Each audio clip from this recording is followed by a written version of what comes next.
இன்னைக்கு சமுதாயத்தில் நடக்குது. தாழ்ந்த சாதிக்காரன் உயர்ந்த சாதியினுடைய தெருவில் நடக்க முடியாது. இன்றைக்கு வரைக்கும் மாற்று கோளைகளிலே பானங்கள் பருகப்படுகிறது. ஆனா ஹஜ் மைதானத்துல எந்த விதமான ஒரு பாகுபாடு, எந்த விதமான ஒரு மாறுபாடு, எந்த விதமான ஒரு பார்ஷியாலிட்டி கிடையாது. எல்லாத்துக்கும் ஒரு மாதிரியான உடை. நான் பணக்காரன் கோட் சுட்டு போட்டு தான் தவாஃப் பண்ணுவேன்னா அவன் வெளியே அனுப்பிடுவான். இனம் மொழி நிற வேறுபாடு இருக்காது. அல்லாஹ் அதான் சொல்றான். இன்னா கலக்குனாக்கும் இந்த கரிவ உன்சா, ஒரு ஆண் பெண்ல இருந்து படைச்சிருக்குண்டாங்கிறான். ஒரு தாய் தகப்பனுக்கு பிறந்த 2 குழந்தைகளுக்கு மத்தியிலே எப்படி இன ரீதியாக, மொழி ரீதியாக, குல ரீதியாக, கோத்திர ரீதியாக எந்த விதமான ஒரு ஏற்றத்தாலும் இருக்காதோ அப்படி ஆதம் ஹவ்வா மூலமாக ஒட்டுமொத்த உலக வர்க்கத்தையும் படைத்து பல்கி பெருகச் செய்திருக்கிறோம். அதை எது உண்மைப்படுது தெரியுமா? இந்த ஹஜ் தொழுகை போன்ற வணக்கங்கள் நமக்கு உண்மைப்படுத்துகிறது. பல நாடுகள்ல இருந்து பல மனிதர்கள் ஒன்று குழுமுகிறார்கள். அவர்களிடத்துல எந்த விதமான ஒரு ஏற்றத்தாலும் இல்லை என்பதை பாரு என்று இஸ்லாமிய மார்க்கம் அனைவர்களுக்கும் சவால் விடுகிறது. அல்லாஹ்வுடைய ரசூல் சொன்னார்கள், ஊதீது வஹ்யன் அவ்ஹல்லாஹு இலைய, எனக்கு வழங்கப்பட்டிருக்கிற அற்புதம் என்பது இந்த இறை செய்திகள் தான். இதை வச்சு மலையை பிளக்க முடியாது, கடலை பிளக்க முடியாது, பாறையை உடைக்க முடியாது. மாற்றமாக இது சமுதாய ரீதியிலே மிகப்பெரிய மாற்றத்தை ஏற்படுத்தும். அல்லாஹ்வுடைய ரசூல் அதைத்தான் அற்புதம்னு தன்னுடைய சமுதாயத்திற்கு தெரியப்படுத்தினார்கள். எல்லாம் அல்லாஹ்வின் அடியார்களே, அல்லாஹ்வின் அன்பும் அருளும் என்றும் வற்றிடாத கிருபையும் கருணையும் நாம் உயிரிலும் உயர்வாக உபசரிக்கிற அன்னலம் பெருமகனார் நபிகள் நாயகம் ஸல்லல்லாஹு அலைஹி வஸல்லம் அவர்கள் மீதும், அன்னவர்களது மார்க்கத்தை மக்கள் மன்றத்தில் கொண்டு போய் சேர்த்த அத்துணை நபித்தோழர்கள் தோழியர்கள் மீதும், நபி அவர்களது சொல் செயல் அங்கீகாரங்களை நம் கை சேர்க்க பாடுபட்ட, அதற்காக வேண்டி ஆகப்பெரும் நேரங்களை ஒதுக்கிய தாபியின்கள், தபா தாபியின்கள், இன்னும் ஏனைய இமாம்கள், முஸ்லிம்கள் மீதும், குறிப்பாக நாட்களில் மிக சிறந்த நாளான ஜுமாவுடைய நாளில் மார்க்க சொற்பொழிவுகளுக்கு செவிசாய்த்து அதன்படியே செயலாற்ற வேண்டும் என்கிற உயரிய லட்சியத்தோடு நபி அவர்களது வழிமுறைகளை வழிமொழிந்தவர்களாக இங்கு சங்கமித்திருக்கிற நம்மவர்கள் மீது என்றும் நீடித்து நிலை விரட்டமாக. அன்பார்ந்த சகோதர சகோதரிகளே,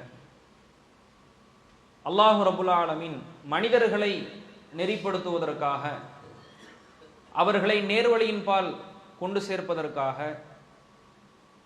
ஒவ்வொரு சமுதாயத்திற்கு இறை தூதர்களை அனுப்பினான். அந்த இறை தூதர்களுக்கு அவர்கள் இறை தூதர் என்பதை நிரூபணம் செய்வதற்காக, மெய்ப்பிப்பதற்காக அவர்களுக்கு பல அற்புதங்கள் வழங்கப்பட்டது. மூசா அலைஹி வஸல்லம் அவர்கள் கடலை பிளந்தார்கள், பாறையை உடைத்து அதிலே நீரூற்றுக்களை ஓடச் செய்தார்கள். மூசா அலைஹி வஸல்லம் அவர்களினுடைய சமுதாயத்திற்கு மேலே தூர் சீனா மலை உயர்த்தப்பட்டது. அதுபோன்று ஈசா அலைஹி வஸல்லம் அவர்கள் ஒரு குருடருக்கு கண் பார்வையை கொடுத்தார்கள், ஒரு தொழுநோயாளியினுடைய நோயை போக்கினார்கள், இறந்தவரை அல்லாஹ்வினுடைய நாட்டத்தின் பேரிலே உயிர்ப்பித்தார்கள். இப்படி எல்லா இறை தூதர்களுக்கும் அவர்கள் இறை தூதர் என்பதை நிரூபணம் செய்வதற்காக அல்லாஹ் ரப்புல் ஆலமீன் பல அற்புதங்களை செய்ய வைத்தான். அப்படி நபிகள் நாயகம் ஸல்லல்லாஹு அலைஹி வஸல்லம் அவர்கள் தனக்கு வழங்கப்பட்டிருக்கிற அற்புதமாக ஊதீது வஹ்யன் அவ்ஹல்லாஹு இலைய, எனக்கு அறிவிக்கப்பட்டிருக்கிற வஹி செய்திதான் எனக்கு வழங்கப்பட்டிருக்கிற அற்புதம் என்றார்கள் அல்லாஹ்வுடைய தூதர். அந்த வஹி செய்தியை கொண்டு என்ன அற்புதங்களை செய்ய முடியும்? கடலை பிளந்துட முடியுமா? பாறையை உடைச்சிட முடியுமா? மலையை பெயர்த்திட முடியுமா? அப்படிங்கிற கேள்விகள் எல்லாம் நமக்கு எழலாம். ஆனால் அல்லாஹ்வுடைய ரசூல் இந்த இறை செய்திகளை அற்புதம் என்று சொல்லி இருக்கிறார்கள் என்றால் அது அற்புதம் என்பதற்கு 1000 காரணங்கள் இருக்கிறது. திருமறை குர்ஆனினுடைய வசனங்களையும் அல்லாஹ்வின் தூதர் ஸல்லல்லாஹு அலைஹி வஸல்லம் அவர்களுடைய வார்த்தைகளையும் நாம் சிந்தித்து பார்க்கிற பொழுது, அலசி ஆராய்கிற பொழுது, ஆய்வு செய்கிற பொழுது, அது போன்ற சட்டதிட்டங்களுக்கு உலக ரீதியான பலன்கள், சமுதாய ரீதியான நலன்கள் செறிந்து கிடப்பதை நம்மால் பார்க்க முடிகிறது. மறுமை ரீதியான நன்மைகள், மறுமை ரீதியான பலன்கள் ஒருபுறம் இருந்தாலும் நாம் சிந்திக்கும் பொழுது அந்த சட்டதிட்டங்களுக்கு உலக ரீதியான பலன்கள், சமுதாய ரீதியான நலன்கள் கொட்டி கிடக்கிறது. அதிலையும் குறிப்பாக இஸ்லாத்தினுடைய தூண்களாக அல்லாஹ்வுடைய ரசூல் எந்த 5 அம்சங்களை நமக்கு வழிகாட்டினார்களோ, 5 அம்சங்களை நாம் சிந்தித்து பார்த்தோமேயானால் அவ்வளவு சமுதாய பலன்கள் அதிலே கொட்டி கிடக்கிறது. அதில் அல்லாஹ்வுடைய ரசூல் சொன்ன முதலாவது அம்சம் என்ன? புனியல் இஸ்லாமு அலா ஹம்ஸ். இஸ்லாம் 5 தூண்களின் மீது நிறுவப்பட்டிருக்கிறது. அதிலே முதல் அடிப்படை அம்சம் என்னவென்றால் ஷஹாதத்து அல்லா இலாஹா இல்லல்லாஹ் வ அன்ன முஹம்மதர் ரசூலுல்லாஹ். முதலாவதாக அல்லாஹ்வுடைய ரசூல் நமக்கு என்ன சொன்னாங்க? வணக்கத்திற்கு தகுதியானவன் அல்லாஹ்வை தவிர வேறு யாரும் இல்லை. இந்த முஹம்மது என்பவர் அல்லாஹ்வினுடைய ரசூலும் அல்லாஹ்வினுடைய அடிமையும் ஆவார். அப்படிங்கிறது தான் இஸ்லாத்தினுடைய முதல் அடிப்படை. இதனுடைய மறுமை பலன்களை எல்லாம் அறிஞ்சு வச்சிருக்கிறோம், பல பயான்கள்ல கேட்டிருக்கிறோம். மன்கால லா இலாஹா இல்லல்லா தஹலல் ஜன்னா. லா இலாஹா இல்லல்லா என்று சொல்லிவிட்டவர் சுவனம் நுழைந்து விட்டார் அப்படிங்கிற சிறப்புகளை எல்லாம் அல்லாஹ்வுடைய ரசூல் நமக்கு சொல்றாங்க. சமுதாய ரீதியாக இந்த ஏகத்துவ களிமா என்பது, இறை நம்பிக்கை என்பது ஒரு மனிதனை ஒழுக்க ரீதியாக, பண்பியல் ரீதியாக பக்குவப்படுத்துவதை, பதப்படுத்துவதை நம்மால் உணர முடிகிறது. யாருடைய உள்ளத்தில் எல்லாம் இறை நம்பிக்கை ஆழ்ந்து விதைக்கப்பட்டிருக்கிறதோ, நங்கூரம் போல் பாய்ச்சப்பட்டிருக்கிறதோ, அவர்களினுடைய உள்ளத்திலே இருக்கக்கூடிய இறை நம்பிக்கையினுடைய வெளிப்பாடாக, இறையச்சத்தினுடைய வெளிப்பாடாக குற்றமற்ற சமூகத்தை இந்த இஸ்லாம் வார்த்து எடுத்திருக்கிறது. அவர்களுடைய உள்ளத்திலே இருக்கக்கூடிய அந்த இறையச்சம் என்பது குற்றமற்ற சமூகத்தை வார்த்து எடுத்திருக்கிறதை நம்மால் பார்க்க முடிகிறது. NCRB அப்படிங்கிற ஒரு காப்பகம், தேசிய குற்ற ஆவண காப்பகம் 2023ஆம் ஆண்டு ஒரு அறிக்கையை வெளியிடுகிறது.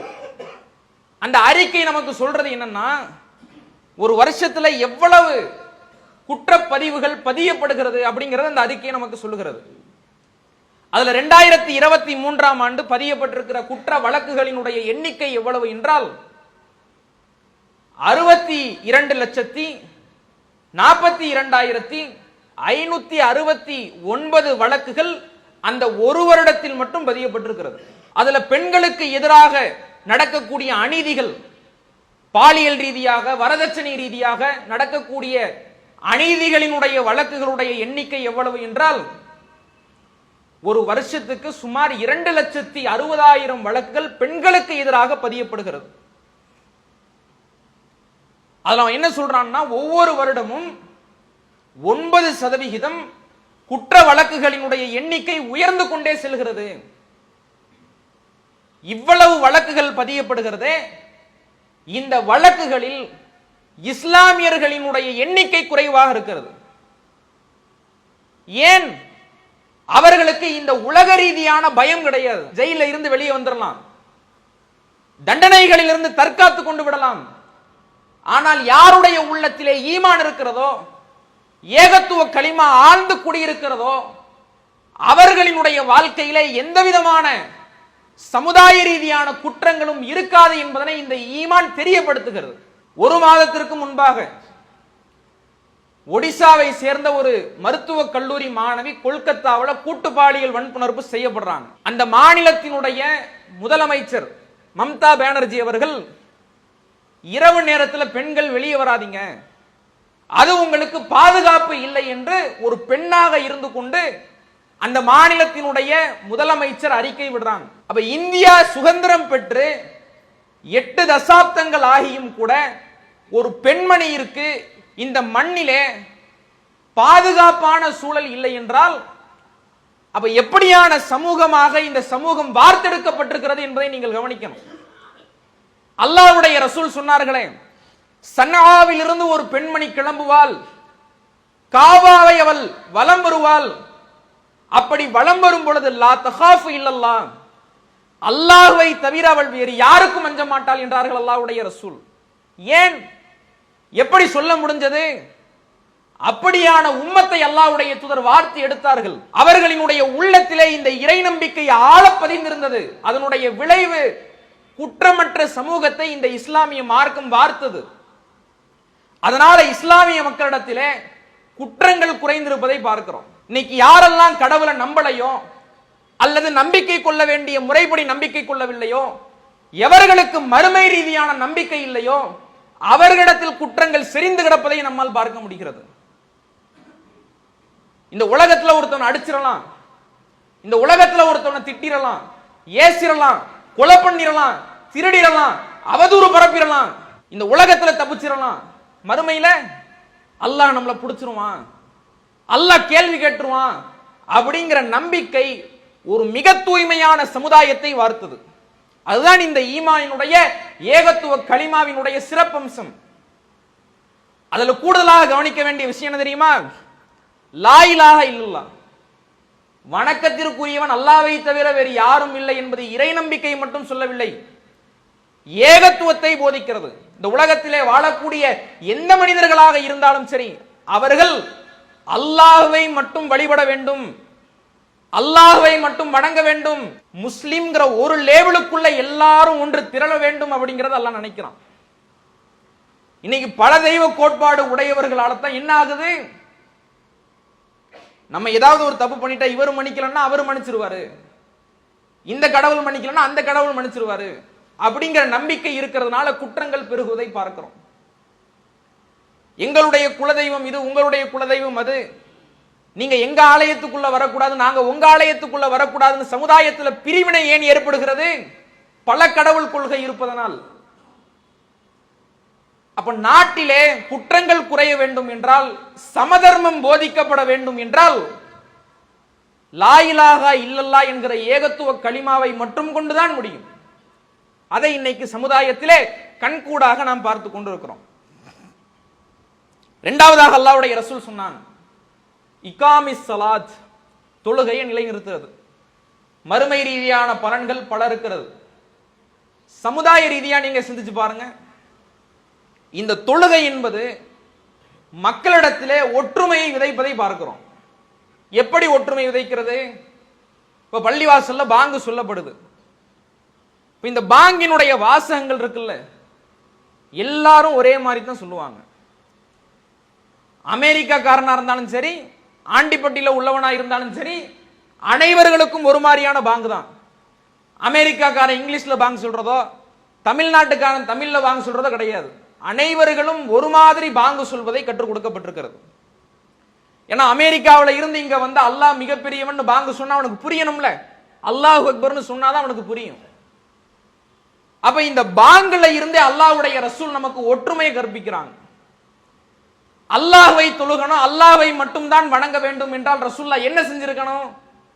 எல்லாம் அவன் வீட்டுல தொழுதுக்கங்கன்னு சொல்லியிருக்கணும். ஆனால் இஸ்லாமிய மார்க்கம் நமக்கு என்ன சொல்லி தருகிறது என்றால், ஒரு மஹல்லாவில் ஒரு பள்ளிவாசல் இருக்கணும். அந்த மஹல்லாவில் இருக்கக்கூடிய அனைத்து மக்களும் ஒரு நாளைக்கு 5 வேளைகள் அவர்கள் ஒன்று குழும்பி ஒற்றுமையாக அவர்கள் தொழ வேண்டும். சரி, வந்தாச்சு பள்ளிவாசலுக்கு. கிழக்கு திசையை நோக்கி ஒரு ஆளு, மேற்கு திசையை நோக்கி ஒரு ஆளு, வடக்கு திசையை நோக்கி ஒரு ஆள் தொழுகலாமா? அப்படி தொழக்கூடாது.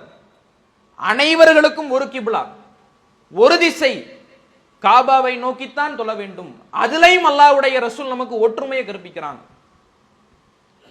சரி, எல்லாரும் காபாவை முன்னோக்கியாச்சு.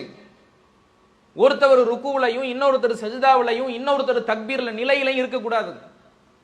ஒரு நேரத்துல தக்பீர் கட்டணும், ஒரு நேரத்துல ருக்குவுக்கு போகணும், ஒரு நேரத்துல சுஜூதுக்கு போகணும், ஒரு நேரத்துல சலாம் கொடுக்கணும்ங்கிறத தொழுகையினுடைய கிரியைகளில் கூட இஸ்லாமிய மார்க்கம் நமக்கு ஒற்றுமையை விதைக்கிறது. பல வருஷம் பேசலங்க. எங்க அக்கா வீட்டு வாசல மிதிச்சு 20 வருஷம் ஆகுது, எங்க அண்ணன் வீட்டு வாசல மிதிச்சு 10 வருஷம் ஆகுது. பள்ளி வாசல்னு வந்துட்டா சஃப்ல நெருக்கமாக நிற்க வேண்டும் என்பதை அல்லாஹ்வுடைய ரசூல் நமக்கு வழிகாட்டுறாங்க. பிரிஞ்சு நிக்க கூடாது, தனித்தனியா நிக்க கூடாது. அவன் கூட பேச மாட்டேன், இவன் கூட சண்டை அப்படிங்கிற எந்த விதமான வைராக்கியமும் உனக்கு இருக்கக்கூடாது. பள்ளிவாசலா சஃப்ல எந்த விதமான ஒரு இடைவெளியும் இல்லாமல் அனைவர்களும் சரிசமமாக நிற்பதை இஸ்லாமிய மார்க்கம் நமக்கு போதிக்கிறது. அப்ப இந்த தொழுகை என்பது சமுதாய ரீதியாக ஒற்றுமையை விதைப்பதை நாம் பார்க்கிறோம். மூன்றாவது அடிப்படை ஈத்தா இஸ் ஜகாத், ஜக்காத்தை கொடுப்பது இஸ்லாத்தினுடைய மூன்றாவது தூண். இந்த உலகத்துல பல சமயங்கள் உண்டு, பல சாஸ்திரங்கள் உண்டு. இஸ்லாமிய மார்க்கம் மட்டும்தான் ஏழைக்கு, கஷ்டப்படுறவனுக்கு, வறிய நிலையில உள்ளவனுக்கு தர்மம் கொடுப்பதை கடமையாக்கி இருக்கிறது. நீ உழைச்சதுதான், நீ கஷ்டப்பட்டதுதான், நீ சம்பாதிச்சதுதான், நீ சேர்த்து வச்சதுதான். என்ன செய்யணும்? பொருளாதாரத்தில் ஒரு குறிப்பிட்ட அளவை அடையும் பொழுது 2.5% அவன் கட்டாயம் ஏழைகளுக்கு கொடுக்கணும். இது இஸ்லாத்தினுடைய மிக பெரும் கடமை. ஆரம்பத்தில் பாத்தீங்கன்னா கடுமையான பஞ்சத்தினுடைய உச்சகட்டத்தில் அரபிகள் இருந்தாங்க. ஹதீஸ்கள்ல எல்லாம் நம்ம பார்க்கிறோம். சஹல் பின் சஅத் ரலியல்லாஹு அன்ஹு அறிவிக்கும் பொழுது, நாங்க ஜும்மா நாளை ஏங்கிக்கிட்டு இருப்போம், ஜும்மா நாள் எப்படா வரும் அப்படின்னு ஏங்குவோம். ஜும்மா நாள்ல நாங்க ரொம்ப சந்தோஷமா இருப்போம். ஏன் தெரியுமா? அவர் சொல்றாரு, ஒரு வயசான மூதாட்டி ஒருத்தி இருப்பா. அவங்க என்ன செய்வாங்கன்னா, தொழுகை முடிஞ்சிட்டு, ஜும்மா முடிஞ்சிட்டு எல்லா தொழுகையாளிகளும் வெளியே போகும் பொழுது இந்த கீரை, வார்கோதுமை இதையெல்லாம் வச்சு என்ன செய்வாங்கன்னா, அந்த அம்மா கஞ்சி மாதிரி என்ன செய்வாங்க, களி மாதிரி கிண்டி தொழுகை முடிச்சுட்டு போறவங்களுக்கு எல்லாம் கொடுப்பாங்களாம். அந்த கஞ்சி சாப்பிடுறதுக்கு, அந்த கஞ்சியை குடிக்கிறதுக்கு, களியை சாப்பிடுறதுக்கு, வாரத்துல ஒரு நாள் சாப்பிடுறதுக்கு வாரம் ஃபுல்லா சஹாபாக்கள் ஏங்கி கொண்டிருப்பார்கள்.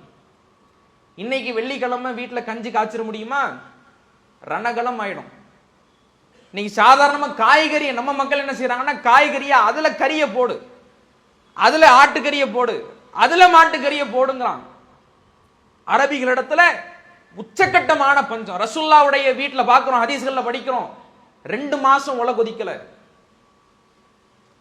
பஞ்சத்தினுடைய உச்சக்கட்டத்தில் இருந்தவர்கள் இன்றைக்கு செழுமையிலே, செழிப்பிலே இருப்பதற்கான காரணம் என்ன? இந்த ஜக்காத்து ஏற்படுத்தின புரட்சி. நீங்க அரபிக்காரன மாதிரி சாப்பிட முடியுமா? ஹஜ்ஜி பெருநாள அறுத்த ஆடு மாடு அடுத்த ஹஜ்ஜி பெருநா வரைக்கும் உப்பு கண்டம் போட்டு சாப்பிட்டுக்கிட்டு இருக்கோம் நாம. அவன் என்ன செய்யறான்? ஒரு வேளையில 3 பேர் சுத்தி உட்கார்னா ஒரு ஆட்டை கத்தம் பண்ணிடுறான்.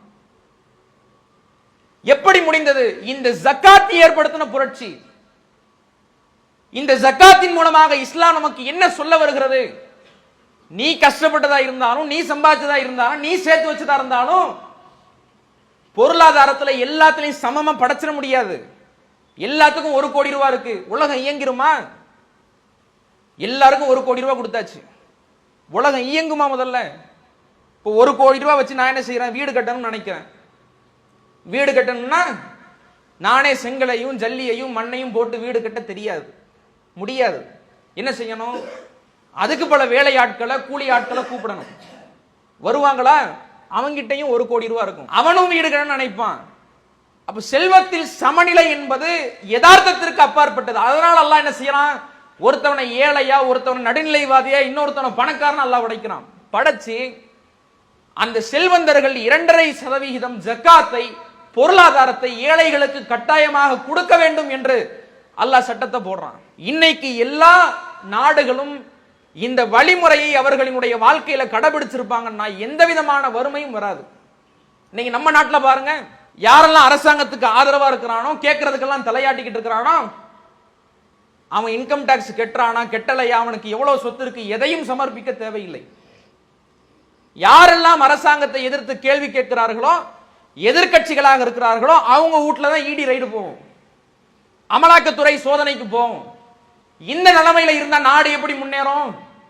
இந்த ஜக்காத் என்கிற கடமையின் மூலமாக ஒரு பொதுநல உணர்வை மனிதர்களினுடைய உள்ளத்திலே விதைத்து வறுமையற்ற பூமியை நிறுவுவதற்கு இஸ்லாமிய மார்க்கம் வழிகாட்டுகிறது. அவனுடைய கஷ்டத்துல, அவனுடைய விருப்பு வெறுப்புல, அவனுடைய துன்பத்தில், அவனுடைய இன்பத்தில் மனிதர்களாக நீங்கள் என்ன செய்ய வேண்டும்? பங்கெடுத்துக் கொள்ள வேண்டும்.